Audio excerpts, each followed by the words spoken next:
ప్రభాకర్ రావు కానీ రాధాకిషన్ రావు అనే వ్యక్తులండి. వీళ్ళిద్దరూ అనేక మంది ఇతర పార్టీలకు సంబంధించిన కార్యకర్తలు ఉసురు పోసుకున్న వ్యక్తులు వీళ్ళు. ఇవాళ ఇతర పార్టీ నాయకుల ఫోన్ ట్యాపింగ్ కాదు, బీఆర్ఎస్ పార్టీ నాయకుల ఫోన్ ట్యాపింగ్ కూడా చేసారు.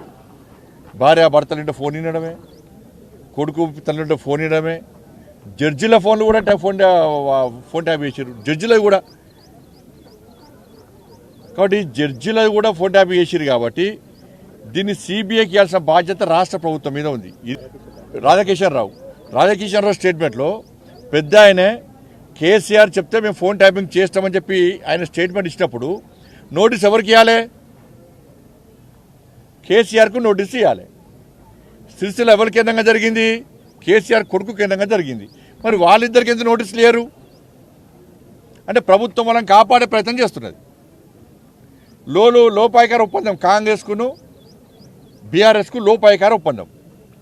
ఇవాళ క్లియర్గా రాధాకిషన్ రావు వ్యక్తి స్టేట్మెంట్ ఇచ్చినప్పుడు ఇప్పుడు